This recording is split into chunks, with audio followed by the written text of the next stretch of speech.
저는 한유리입니다. 35살에 도심 한복판에서 작은 아트 갤러리를 운영하고 있어요. 부모님이 이혼하신 후 혼자 살아오면서 이 갤러리가 제 전부가 되었죠. 오늘은 갤러리 리노베이션을 위해 오래된 창고를 정리하는 날이었습니다. 먼지가 가득한 상자들을 하나씩 열어보는데 마지막 상자에서 뭔가 특별한 걸 발견했어요. 낡은 리본으로 묶인 편지 뭉치였습니다. 종이가 누렇게 변색되어 있었고 잉크 냄새가 희미하게 났죠. 손에 잡는 순간 이상한 떨림이 왔어요. 첫 번째 편지를 펼쳤을 때 제 심장이 빨라졌습니다. 글씨체가 너무 아름다웠거든요. 내 사랑하는 사람에게라고 시작되는 문장을 읽는 순간 마치 타임머신을 탄 기분이었어요. 편지 내용은 어떤 연인의 깊은 사랑을 담고 있었습니다. 하지만 곳곳에 불안과 두려움이 배어 있었죠. 당신이 떠날까봐 무서워요라는 문장을 읽을 때 제 가슴이 먹먹해졌어요. 더 이상한 건 편지 속 인물들의 이름이었습니다. 민준이라는 이름이 계속 나오는데 제가 아는 사람과 똑같았거든요. 우연의 일치일까요? 아니면 정말 그 사람일까요? 편지를 다 읽고 나니 오후 5시가 넘어 있었어요. 갤러리 문을 잠그고 집으로 향하는 길 머릿속이 복잡했습니다. 이 편지들이 왜 우리 갤러리 창고에 있었을까요? 집에 도착해서도 편지 생각뿐이었어요. 샤워를 하면서도 저녁을 먹으면서도 계속 그 글씨체가 떠올랐죠. 마치 누군가가 제게 메시지를 보낸 것 같은 느낌이었습니다. 밤늦게 침대에 누워서도 잠이 오지 않았어요. 편지 속 연인들은 어떻게 되었을까요? 왜 이런 사적인 편지들이 버려진 걸까요? 궁금증이 꼬리에 꼬리를 물었습니다. 다음 날 아침 갤러리로 출근하면서 편지들을 다시 가져왔어요. 더 자세히 읽어보고 싶었거든요. 사무실 책상 위에 편지들을 펼쳐놓고 하나씩 다시 읽기 시작했습니다. 두 번째 편지에서 더 놀라운 걸 발견했어요. 편지지 모서리에 작은 글씨로 도현 갤러리라고 적혀 있었거든요. 바로 제 갤러리 이전 이름이었습니다. 소름이 끼쳤어요. 이때 갤러리 문이 열리는 소리가 들렸어요. 직원 소영이가 출근한 거죠. 저는 황급히 편지들을 서랍에 숨겼습니다. 아직 누구에게도 말하고 싶지 않았거든요. 언니, 오늘 투자자 미팅 있다는 거 기억하시죠? 소영이가 물었어요. 맞습니다. 오늘 새로운 투자자가 갤러리를 보러 온다고 했었죠. 완전히 잊고 있었어요. 오후 2시 약속 시간이 되자 한 남자가 갤러리로 들어왔습니다. 키가 크고 정장을 말끔하게 차려입은 40대 남성이었어요. 첫인상부터 범상치 않은 아우라가 느껴졌습니다. 안녕하세요, 강태원입니다. 그가 손을 내밀며 인사했어요. 악수를 나누는 순간 이상한 전율이 흘렀습니다. 그의 눈빛이 너무 깊었거든요. 갤러리를 둘러보는 그의 모습을 지켜보면서 저는 왜인지 긴장했어요. 평소와 다른 떨림이었습니다. 단순한 사업적 만남이 아닌 것 같은 예감이 들었거든요. 강태원과의 미팅이 끝난 후 저는 다시 편지에 몰두했습니다. 세 번째 편지를 읽는데 갑자기 과거 기억이 밀려왔어요. 대학 시절 첫사랑 민준이와의 추억이었죠. 민준이는 제가 22살 때 만난 재벌가 상속자였습니다. 당시 저는 그의 진심을 믿지 못했어요. 그저 재미로 접근하는 거라고 생각했거든요. 하지만 지금 생각해보면 제가 틀렸을 수도 있겠다는 생각이 들어요. 편지 속 문장들이 민준이가 했던 말들과 너무 비슷했습니다. 당신의 미소가 제일 아름다워요라는 문구를 읽을 때 가슴이 덜컥 내려앉았어요. 민준이가 자주 했던 말이었거든요. 그날 저녁 강태원에게서 연락이 왔어요. 갤러리 투자건으로 더 자세한 이야기를 나누고 싶습니다. 내일 저녁 식사 어떠세요? 문자를 읽는 순간 심장이 두근거렸습니다. 단순한 비즈니스 미팅일까요? 아니면 다른 의도가 있는 걸까요? 저도 모르게 입가에 미소가 번졌어요. 다음 날 강태원과의 저녁 식사는 고급 레스토랑에서 이루어졌습니다. 은은한 조명 아래서 그의 모습이 더욱 매력적으로 보였어요. 와인 한 잔을 마시니 긴장이 풀렸죠. 유리 씨는 왜 갤러리를 시작하게 되었나요? 그가 물었어요. 진짜 관심 있는 눈빛이었습니다. 저는 부모님 이혼 이후 혼자서 꿈을 키워온 이야기를 했어요. 이야기를 나누는 동안 그의 시선이 제 입술에 머물렀습니다. 순간 얼굴이 뜨거워졌어요. 이런 감정을 느낀 게 얼마나 오래되었을까요? 가슴이 두근거렸습니다.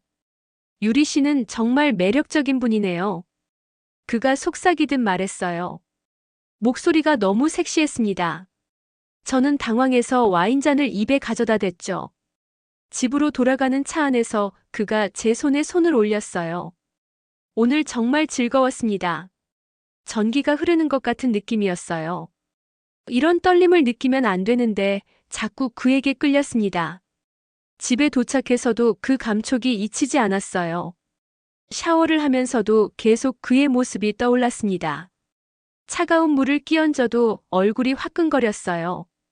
다음 날 아침 갤러리에서 편지를 다시 읽었습니다. 네 번째 편지에는 금지된 사랑이라는 표현이 나왔어요.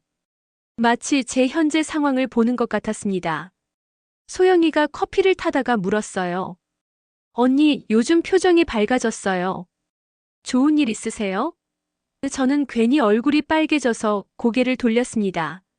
점심시간에 민준이에게서 연락이 왔어요. 유리야, 오랜만에 만날래? 12년 만에 연락이었습니다. 왜 하필 지금일까요? 마음이 복잡해졌어요. 강태원에 대한 감정과 민준이에 대한 추억이 뒤섞였습니다. 과거와 현재가 충돌하는 기분이었어요. 어떤 선택을 해야 할지 모르겠더라고요. 그날 밤 꿈에서 민준이와 강태원이 동시에 나타났어요. 둘 다 제게 손을 내밀고 있었습니다. 저는 어느 손을 잡아야 할지 몰라 울고 있었죠. 아침에 일어나니 베개가 젖어 있었어요. 꿈인 줄 알았는데 정말 울었나 봅니다. 거울을 보니 눈이 퉁퉁 부어 있었어요. 갤러리로 출근하면서 결심했습니다. 편지의 진실을 알아내겠다고요. 그리고 제 마음도 정리하겠다고 다짐했어요. 더 이상 혼란스러운 감정에 휘둘리고 싶지 않았거든요. 민준이와의 만남은 갤러리 근처 카페에서 이루어졌습니다. 12년 만에 보는 그의 모습은 많이 성숙해져 있었어요. 여전히 잘생겼지만 예전의 가벼운 느낌은 사라져 있었죠. 유리야, 그동안 어떻게 지냈어? 민준이의 목소리는 예전과 똑같았습니다. 순간 대학 시절이 떠올랐어요. 그때의 설렘과 아픔이 동시에 밀려왔죠. 잘 지냈어. 갤러리 운영하면서 바쁘게 살고 있어. 저는 최대한 담담하게 대답했습니다. 내심 떨리는 마음을 숨기려고 노력했어요. 민준이는 제가 갤러리를 성공적으로 운영하고 있다는 걸 이미 알고 있었어요. 너 정말 대단해. 혼자서 여기까지 일궈냈구나. 그의 눈빛에 진심 어린 존경이 담겨 있었습니다. 이때 강태원에게서 문자가 왔어요. 지금 시간 되시면 갤러리로 가도 될까요? 민준이 앞에서 다른 남자의 연락을 받으니 괜히 민망했습니다. 누구야? 민준이가 자연스럽게 물었어요. 투자자분이에요. 갤러리 일로 연락하신 것 같아요. 저는 대답하면서도 왜 이렇게 설명하고 있는지 모르겠더라고요. 민준이의 표정이 순간 굳어졌습니다. 투자자? 남자야? 그의 질문에서 묘한 질투심이 느껴졌어요. 12년이 지났는데도 여전히 저를 신경 쓰고 있는 건가요? 갤러리로 돌아가니 강태원이 이미 와 있었어요. 소영이와 뭔가 진지하게 이야기하고 있었습니다. 제가 들어가자 둘의 대화가 뚝 끊어졌어요. 무슨 이야기하고 계셨어요? 저는 웃으며 물었습니다. 하지만 소영이의 표정이 이상했어요. 평소와 다른 경계심이 느껴졌죠. 갤러리 운영에 대해 여쭤봤습니다. 강태원이 대답했어요. 하지만 그의 미소가 어딘지 부자연스러웠습니다. 뭔가 숨기는 게 있는 것 같았어요. 소영이가 자리를 뜨자 강태원이 제게 다가왔습니다. 아까 누구와 만나셨나요? 그도 민준이처럼 질투하는 건가요? 두 남자의 관심이 부담스러웠어요. 오래된 친구요. 저는 간단히 대답했습니다. 더 자세한 설명을 하고 싶지 않았거든요. 강태원은 더 묻지 않았지만 시선이 의미심장했어요.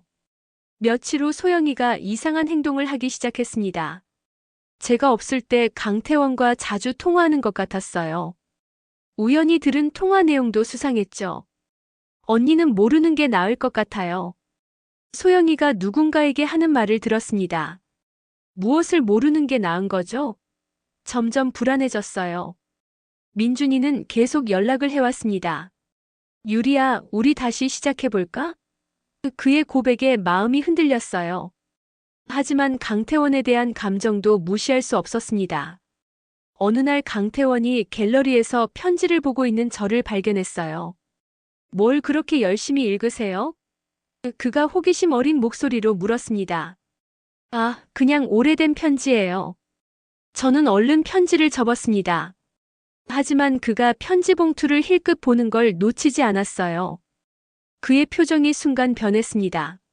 놀란 것 같기도 하고 당황한 것 같기도 했어요. 그 편지, 어디서 구하신 거예요? 목소리가 떨리고 있었습니다. 갤러리 창고에서 발견했어요. 왜요? 저는 반대로 물었습니다. 그가 이 편지들에 대해 뭔가 아는 것 같았거든요. 강태원은 대답하지 않고 급히 나가버렸어요. 남겨진 저는 더욱 혼란스러웠습니다. 이 편지들이 도대체 무엇이기에 모든 사람이 이상하게 반응하는 걸까요? 그날 밤 민준이에게 편지 이야기를 해봤어요. 민준아, 혹시 도현 갤러리라고 들어본 적 있어? 그의 반응도 이상했습니다. 왜 갑자기 그 이야기를 해? 민준이의 목소리가 긴장되어 있었어요. 거기가 옛날 우리 갤러리 이름이야. 그런데 왜? 저는 솔직하게 말했습니다. 전화 너머로 민준이의 한숨 소리가 들렸어요. 유리야, 그 편지들 함부로 읽지 마. 그리고 아무에게도 말하지 마. 그의 경고가 섬뜩했습니다. 민준이의 경고 이후 저는 더욱 편지에 빠져들었습니다. 뭔가 중요한 비밀이 숨겨져 있다는 확신이 들었거든요. 5번째 편지를 읽는데 충격적인 내용을 발견했어요. 태원이가 우리 사이를 알게 되면 어떡하지? 그는 절대 용서하지 않을 거야. 편지 속 여자가 쓴 문장이었습니다. 태원이라니 설마 강태원을 말하는 건가요? 편지 날짜를 확인해 보니 15년 전이었어요. 그때 강태원은 25살이었겠네요. 편지 속 연인들과 어떤 관계였을까요? 호기심이 더욱 커졌습니다. 6번째 편지에서 더 놀라운 사실을 알게 되었어요. 민준 오빠 미안해요. 태원이를 배신할 수는 없어요. 편지를 쓴 여자가 민준이와 강태원 사이에서 갈등하고 있었던 거죠. 이제 퍼즐이 맞춰지기 시작했습니다. 15년 전 민준이와 강태원, 그리고 어떤 여자 사이에 삼각관계가 있었던 거예요. 그 여자는 누구였을까요? 그날 저녁 강태원에게서 연락이 왔어요. 유리 씨, 시간 되시면 제 사무실로 오실 수 있나요? 중요한 이야기가 있습니다. 목소리가 평소와 달리 진지했어요. 강태원의 사무실은 고급스러웠습니다. 큰 창문 너머로 도시의 야경이 보였어요. 그는 소파에 앉아 저를 기다리고 있었습니다. 편지 이야기부터 하죠. 그가 먼저 운을 뗐어요. 그 편지들의 주인공이 누군지 아시죠? 저는 고개를 끄덕였습니다. 민준이와 당신, 그리고 어떤 여자의 이야기죠? 제 말에 그의 표정이 어두워졌어요. 그 여자가 제 누나였습니다. 강지은이라고 해요. 강지은. 그 이름을 들은 순간 가슴이 철렁했어요. 강태원의 누나였다니 전혀 예상 못한 이야기였습니다. 지은이는 민준이와 사랑에 빠졌어요. 하지만 민준이는 재벌가 아들이었고 우리 집안과는 격이 맞지 않았죠. 강태원의 목소리에 쓸쓸함이 담겨 있었어요. 그래서 반대하셨나요? 제가 물었습니다. 처음엔 그랬어요. 하지만 지은이가 너무 행복해하는 걸 보고 마음을 바꿨죠. 그런데 왜 헤어졌을까요? 편지 내용으로 봐서는 서로 깊이 사랑했는데 말이에요. 강태원이 계속 이야기를 이어갔습니다. 민준이 부모님이 강력하게 반대했어요. 지은이가 평범한 집안 출신이라고 해서요. 결국 민준이가 포기했죠. 그의 주먹이 꽉 쥐어져 있었어요. 지은이는 그 충격으로 병에 걸렸어요. 우울증이 심해져서 결국 강태원의 말이 끊어졌습니다. 끔찍한 예감이 들었어요. 돌아가셨나요? 제가 조심스럽게 물었습니다. 그가 고개를 끄덕였어요. 2년 후에 교통사고로요. 하지만 저는 그게 사고가 아니었다고 생각해요. 충격이었습니다. 편지 속 아름다운 사랑이 그런 비극으로 끝났다니요. 갑자기 민준이가 떠올랐어요. 그도 얼마나 괴로웠을까요? 그래서 민준이를 원망하시는 건가요? 제가 물었습니다. 처음엔 그랬어요. 하지만 시간이 지나면서 생각이 바뀌었죠. 강태원이 제게 다가왔어요. 유리 씨를 만나면서요. 그의 눈빛이 간절했습니다. 처음 갤러리에서 만났을 때부터 느꼈어요. 지은이와 비슷한 면이 있다고요. 그의 고백에 마음이 복잡해졌어요. 저를 지은이의 대체물로 보는 건 아닐까요? 아니면 진심으로 저를 좋아하는 걸까요? 하지만 민준이가 다시 나타났죠. 강태원의 목소리가 쓸쓸했어요. 역사가 반복되는 것 같아서 무서워요. 집으로 돌아가는 길에 민준이에게 전화했어요. 민준아, 강지은 언니 이야기해 줄 수 있어? 전화 너머가 조용해졌습니다. 어떻게 그 이야기를 알게 되었어? 민준이의 목소리가 떨리고 있었어요. 태원이한테 들었어. 진짜 사랑했던 거야? 미치도록 사랑했어. 민준이의 대답이 절절했습니다. 지금도 후회하고 있어. 왜 그때 끝까지 싸우지 못했는지. 다음 날 아침 갤러리에 도착하니 소영이가 이상하게 행동하고 있었어요. 서랍을 뒤지고 있었는데 제가 들어가자 깜짝 놀라며 일어났습니다. 언니, 언제 오셨어요? 소영이의 목소리가 떨리고 있었어요. 뭘 찾고 있었어? 제가 물었지만 소영이는 대답을 피했습니다. 점심시간에 강태원이 갤러리로 왔어요. 평소와 달리 표정이 어두웠습니다. 유리 씨, 소영 씨와 이야기해봤나요? 그가 의미심장하게 물었어요. 무슨 이야기요? 저는 궁금했습니다. 소영 씨가 제게 편지들에 대해 말해달라고 했어요. 그리고 당신이 모르게 해달라고도 했고요. 충격이었습니다. 소영이가 저 몰래 강태원과 무슨 거래를 하고 있었던 건가요? 왜 그런 말을 했을까요? 제가 물었어요. 모르겠어요. 하지만 뭔가 수상해요. 강태원의 표정이 심각했습니다. 혹시 소영 씨가 다른 목적이 있는 건 아닐까요? 그때 소영이가 갤러리로 들어왔어요. 저희가 이야기하는 걸 보더니 얼굴이 하얘졌습니다. 언니, 설명해 드릴게요. 소영이가 떨리는 목소리로 말했어요. 사실 저도 그 편지들을 알고 있어요. 소영이의 고백에 깜짝 놀랐습니다. 제가 강지은 언니의 후배였거든요. 소영이는 대학에서 강지은을 만났다고 했어요. 지은이 죽기 전에 소영이에게 편지들을 맡겼다는 거죠. 언니가 마지막에 하신 말씀이 있어요. 뭐라고 하셨는데? 제가 간절히 물었습니다. 언젠가 민준 오빠와 태원이가 화해할 수 있게 도와달라고 하셨어요. 소영이는 그래서 제 갤러리에 취직했다고 했어요.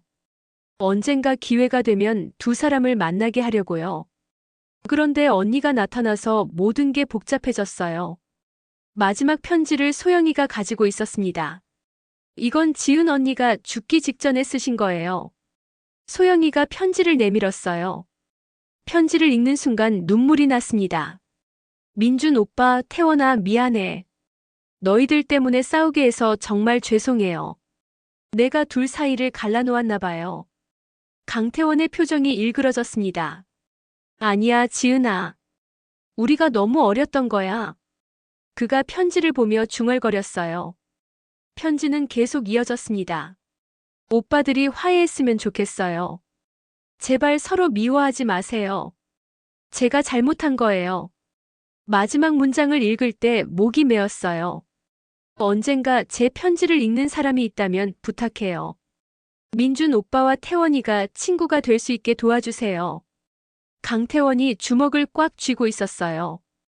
지은이가 마지막까지 우리 걱정을 했구나. 그의 목소리가 떨렸습니다. 소영이가 조심스럽게 말했어요. 그래서 제가 이 일을 벌인 거예요. 언니 뜻을 이루고 싶었거든요. 이때 갤러리 문이 열렸어요. 민준이가 들어왔습니다. 강태원을 보자 표정이 굳어졌어요. 왜 여기 있어? 지은이 편지 때문이야. 강태원이 담담하게 대답했어요. 민준이의 얼굴이 하얘졌습니다. 지은이가 뭐라고 했는데? 민준이가 떨리는 목소리로 물었어요. 강태원이 편지를 건네주었습니다. 민준이가 편지를 읽는 동안 눈물이 떨어졌어요. 미안해, 태원아. 정말 미안해. 그가 고개를 숙였습니다. 나도 미안해, 민준아. 지은이 죽음을 내 탓으로 돌렸어. 강태원도 사과했어요. 15년 만에 화해였습니다. 하지만 저는 복잡한 심정이었어요. 두 사람이 화해한 건 좋지만 제 감정은 어떻게 정리해야 할까요? 유리야, 미안해. 너한테 상처 줄 생각은 없었어. 민준이가 제게 말했어요. 하지만 지은이를 잊을 수가 없어. 강태원도 고개를 숙였어요. 저도 마찬가지입니다. 유리 씨를 지은이 대신으로 본 것 같아서 죄송해요. 결국 모든 게 강지은 때문이었네요.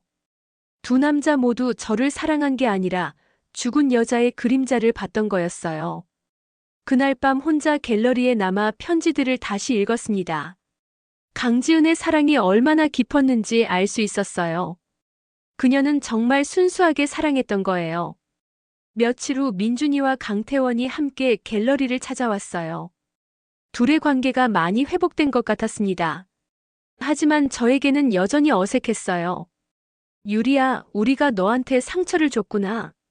민준이가 진심으로 사과했어요. 처음엔 지은이 생각 때문에 접근한 게 맞아. 강태원도 고개를 끄덕였어요. 하지만 시간이 지나면서 유리 씨 자체를 좋아하게 되었어요. 믿어주세요. 저는 쓴웃음을 지었습니다. 둘 다 진심이라고 해도 저는 대체품 같은 기분이에요. 그건 변하지 않아요. 며칠 동안 혼자 생각해봤어요. 정말 이 두 사람과 계속 관계를 유지해야 할까요? 아니면 새로운 시작을 해야 할까요? 소영이와 진솔한 대화를 나눴습니다. 언니, 정말 미안해요. 처음부터 숨긴 게 있어서요. 소영이가 눈물을 흘렸어요. 괜찮아. 지은 언니 뜻을 이루려고 한 거잖아. 저는 소영이를 이해했어요. 하지만 앞으론 솔직하게 지내자. 일주일 후 강태원이 갤러리 투자를 철회한다고 연락했어요. 개인적인 감정이 섞여서 제대로 된 사업을 할 수 없을 것 같아요. 아쉬웠지만 이해할 수 있었어요. 오히려 깔끔하게 정리되는 게 나을 것 같았습니다. 사업과 사랑은 분리하는 게 맞죠. 민준이도 비슷한 결정을 내렸어요. 유리야, 우리 친구로 지내자. 연인으로는 힘들 것 같아. 저도 동의했습니다. 그렇게 모든 관계가 정리되었어요. 처음엔 허무했지만 시간이 지나니 홀가분한 기분이 들었습니다. 더 이상 복잡한 감정에 휘둘리지 않아도 되니까요. 갤러리에는 새로운 변화가 찾아왔어요. 강지은의 이야기에 감동받은 작가가 전시를 제안했거든요. 사랑과 희생이라는 주제였습니다. 전시 준비를 하면서 강지은의 편지들을 정리했어요. 그녀의 마지막 소망대로 민준이와 강태원은 화해했고 이제 제 역할도 끝난 것 같았어요. 전시 오프닝 날 많은 사람들이 찾아왔어요. 민준이와 강태원도 함께 왔습니다. 이제는 정말 친구 같은 사이가 되어 있었어요. 유리야, 고마워. 내 덕분에 태원이와 화해할 수 있었어. 민준이가 진심으로 감사 인사를 했어요. 강태원도 고개를 숙였어요. 유리 씨가 없었다면 영원히 원수로 살았을 거예요. 정말 감사합니다. 전시는 큰 성공을 거두었어요. 많은 사람들이 강지은의 이야기에 감동받았고 갤러리도 유명해졌습니다. 덕분에 새로운 투자자들이 줄을 이었어요. 그날 밤 혼자 갤러리에서 강지은의 마지막 편지를 다시 읽었어요. 제 편지를 읽는 분께 정말 감사해요. 사랑하는 사람들을 도와주셔서요. 마치 강지은이 제게 직접 인사하는 것 같았어요. 눈물이 났지만 행복한 눈물이었습니다. 제가 한 일이 의미 있었다는 생각이 들었거든요. 6개월 후 갤러리는 완전히 새로운 모습으로 거듭났어요. 소영이는 제 진짜 파트너가 되었고 민준이와 강태원은 좋은 친구들이 되었습니다. 어느 날 새로운 작가가 갤러리를 찾아왔어요. 30대 중반의 매력적인 남성이었죠. 안녕하세요, 김도연입니다. 그의 미소가 따뜻했어요. 작품을 보여드릴까요? 그가 가져온 그림들은 정말 아름다웠어요. 사랑과 희망을 주제로 한 작품들이었습니다. 이 그림들은 제 실제 경험을 바탕으로 그린 거예요. 그가 설명했어요. 과거의 아픔을 딛고 새로운 사랑을 찾는 이야기죠. 그의 말에 공감이 갔어요. 저도 비슷한 경험을 했으니까요. 전시해 볼까요? 제가 제안했습니다. 정말요? 감사합니다. 그의 기쁜 표정을 보니 저도 행복해졌어요. 이제 새로운 시작을 할 준비가 된 것 같았습니다. 강지은의 편지들은 갤러리 한편에 소중히 보관되어 있어요. 가끔 들여다보면서 그녀의 순수한 사랑을 기억하곤 합니다. 저는 이제 과거에 얽매이지 않고 제 길을 걸어가고 있어요.